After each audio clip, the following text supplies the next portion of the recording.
Good morning, guys, and welcome to the channel. Welcome back to the vlog. First of all, we're gonna do a little safety brief because this garage door opener is just way too loud. It's always kind of interrupting my videos. When the garage door goes up, I need to get a new one. I understand. But anyways, a quick little safety brief because your boy did something kind of stupid. So I was trying to find somewhere to mount this thing right here, which is a pool vacuum. I wanted to kind of mount it like up there and whatnot. I did have, you know, the mower there. I had a shovel, the shovel that's right over there. I had that actually up there, and I wanted to put the pool vacuum somewhere on the wall as well. So I was thinking maybe somewhere like right here, right? So I was like, well, that's kind of too high, you know, for me to reach. So I got the closest thing that was, I guess, close to me, which was in this area right here, was a rolly chair, which is actually, it was that chair right there that I was using. As you can see, it has wheels on it, which wasn't the best thing to use, I guess, to try and access the upper parts of the wall. So me and my infinite wisdom, you can't see me, there I am. So yeah, me and my infinite wisdom decided to use a rolly chair to try to reach to the upper half of the wall. And of course, a rolly chair being a rolly chair, luckily the car actually wasn't right here because that would have sucked. But the rolly chair did end up kind of rolling from underneath me, and I fell into the wall, creating that huge hole right there. So for everybody's 43, do not use a rolly chair to try and access the upper parts of walls because you're gonna fall down and hurt yourself. Oh, moving right along, and we're gonna just sit on top of this here washer here. But the car there, the 2017 Scat Pack, is unfortunately leaving the garage here pretty soon, actually. And yeah, I mean, I've never been attached to a car, like, I guess emotionally attached to a car the way I am to this one. So if I do get rid of this car, it will be a sad day. I'm not looking forward to it whatsoever, but it's something that might have to be done. And I'll explain more of that here in a few minutes. But for now, I figured, you know, it is a nice day in Texas and I have a pool. So I'm gonna just disconnect the pump or the vacuum and take this outside. Of course, before we can actually vacuum the pool, we have to remove the pool cover. Yeah, it just needs to kind of grab it from right here. It's easier with two people, but life isn't here right now. It's kind of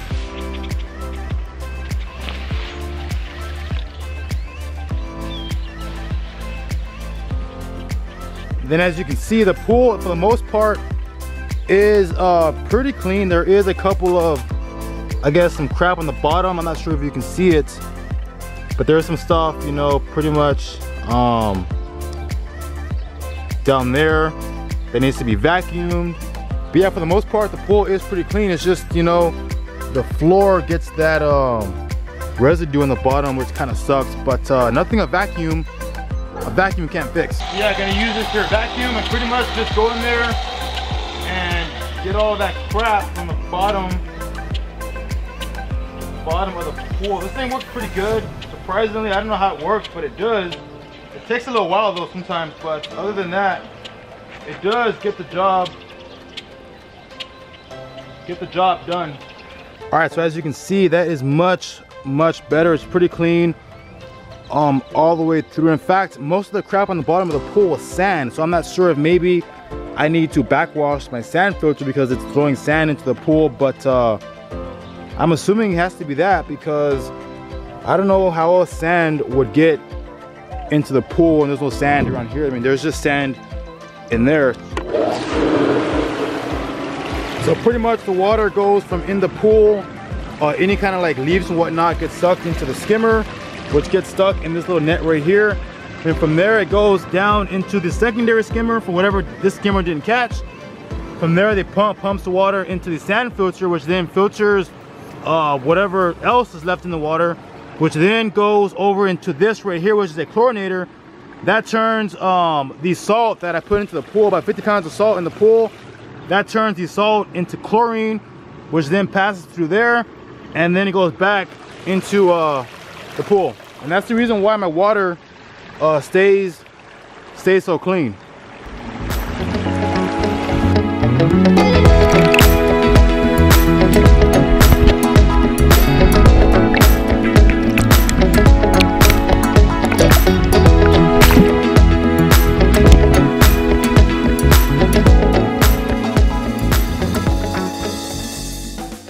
Alright guys, so the pool action did end kind of early because for one, it actually started raining once again, and there goes all the dirt. But the bigger issue or the bigger thing that I do have to report is the charger, which was of course right here, is, as you guys can see, no more. But like I was saying guys, I will of course miss, and I changed the settings on my camera, so hopefully it does work better. I'm not sure this footage looks better than before. But yeah, I did of course get rid of, or not get rid of, I don't want to say it like that, but I did sell the charger to a dealership, or I guess you can say trade it in per se. Guys, I'm gonna open up the garage and show you guys exactly what car I bought, which is right out there. Comment down below what you guys think is sitting right outside the garage right there.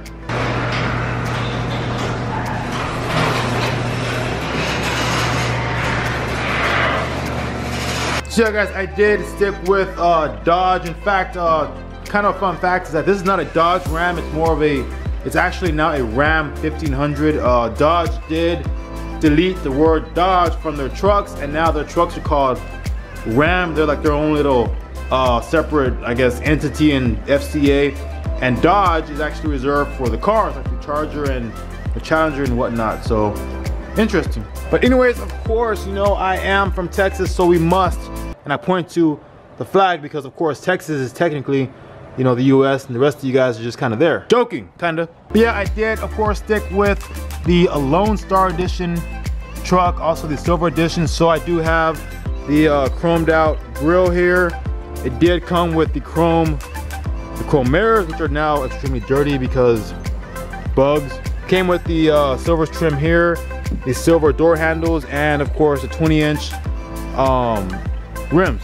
Also with the Lone Star package, you do get the wheel-to-wheel running boards. You get the spray-in bed liner, power rear window, power windows, all that kind of stuff like that. But for the most part, it is, and it's locked. All right, so here's the key, and of course, like all cars, it does have, you know, remote start, unlock, lock, stuff like that. The inside's pretty much not too fancy. Of course, it does have cloth seats. It's got the 8.4 Uconnect.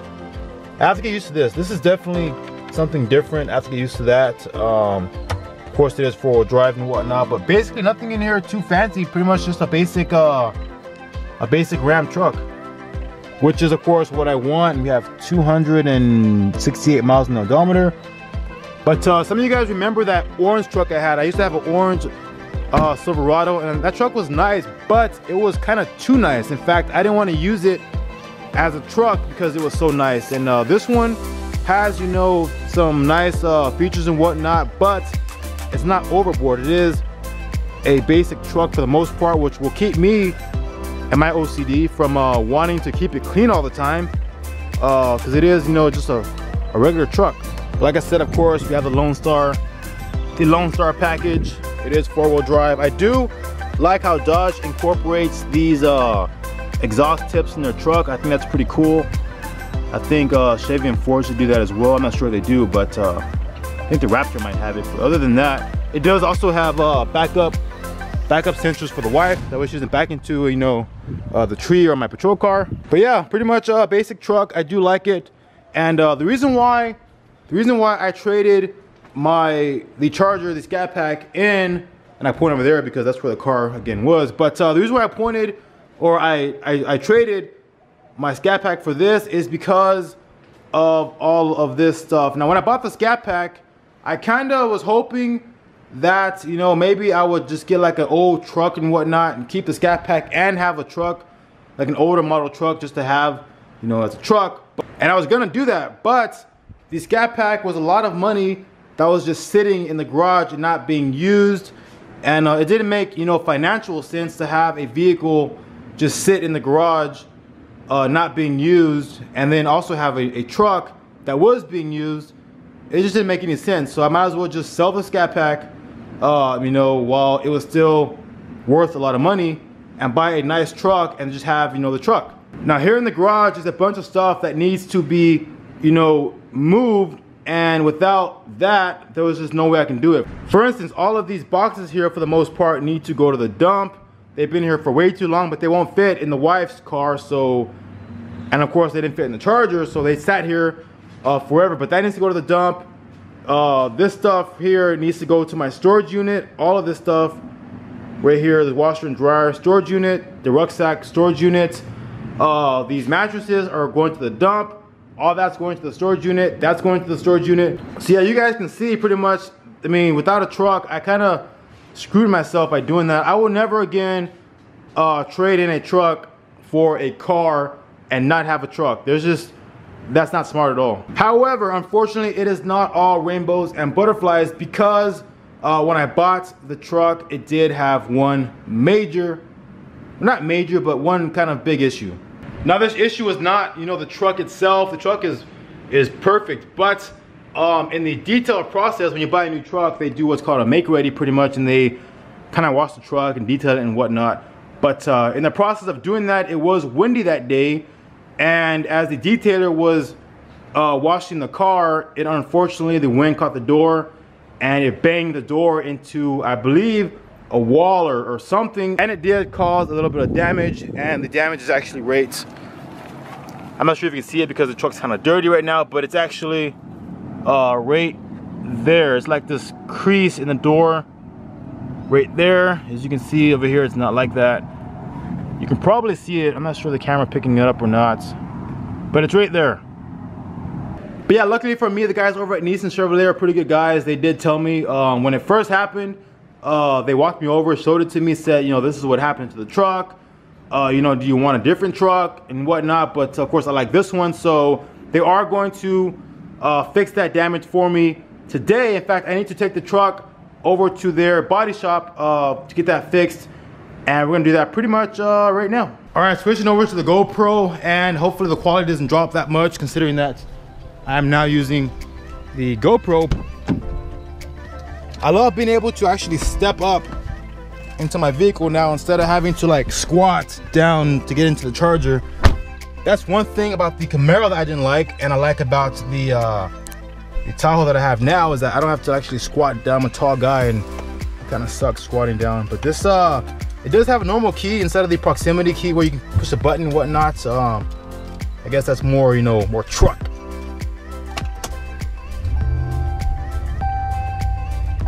I do like Dodge's Uconnect system. I think it's the best one in the market. I think it's way better than the Ford MyLink or the Chevy, or the Ford Touch or the Chevy MyLink, whatever it's called. I think this is way better than both of those cars. And yeah, this is definitely, you know, it's interesting, but it's kind of weird. I have to get used to it. I mean, I'm used to having, you know, either something down here or like maybe a knob up here, but it is weird having this rotary thingamajigger. There's the patrol car. It feels really good to finally be, you know, up off the ground and back in the truck. I mean, again, I love the Charger, but nothing compares to driving a truck. I have to admit, the new Rams look nice, but they are pretty expensive still. I was actually looking at that truck right there, the 2500 with the Cummins, but that is a tradesman package, which means that it's pretty much a bone stock Dodge Ram. It doesn't have any of this in it, but it is lifted, so it costs about the same, a little more because it's diesel. But I went ahead and kind of chose this one because, I mean, I don't really need a truck that's that lifted, and I do kind of want, you know, some of the creature comforts that this truck does offer, and that one actually didn't. It's just looks nice. All right, so the new car has one of these things as well, like the truck. And speaking of the truck, we say goodbye to the truck for now, and you guys will not guess what kind of vehicle that they gave me to borrow. Comment down below and try and guess. All right, so if you guessed a Dodge Charger, then you are absolutely, positively wrong. It is a Chrysler 300, a red one with a hideous interior. I'm not sure who would buy a car with that interior in it. I do not like it. It's like some kind of vinyl. It's not even leather, I don't think. I don't know what that is. But yeah, that is actually pretty ugly. I'm not sure what state this came from. I'm not sure what state that is. Looks like Department of Public Safety. I'm not sure. That is definitely not Texas. I'm not sure where this car came from. See, I was just bragging about how awesome it was having a truck, you know, and now I'm back in a car. But the truck should be ready Friday. Today is Monday, so a couple days and the truck should be back. But for now, I guess we're stuck with yet another car. In fact, a much worse car. I'd rather have the Charger, which actually at least look better. That car is the outside's okay, but the inside is just it's hideous. Comment down below, do you like that interior or do you hate it? I hate it. And once again, I forgot to film an outro because I do that like all the time. There's Buddy, there's Odin. But yeah, that is pretty much it for the video today. The Charger is gone. Of course, the Dodge Ram, or the Ram 1500 rather, replaced the car there. But as the title does say, in the pool is actually, this thing right here is a beach ball, because there's a hole in this cover and the water like seeps through and whatnot. So these balls, or these beach balls, are keeping that from happening. But anyways, as the title does say, for those of you guys who stuck around for this long, I will be giving away one of the mini flashlights that Olight is sending me. They're sending me another I guess flashlight or two here coming up pretty soon. So if you stuck around for this long, comment down below that says I'm still here, and you're entered automatically into a chance to win a new flashlight. But so with that being said, I'm about to, you know, grill up some meat and whatnot. But with that being said, guys, that's it for the video. If you liked it, please give it a big thumbs up. If you are stopping in for the first time, please hit the subscribe button. I will see you guys in the next one. Until then, Tatum out.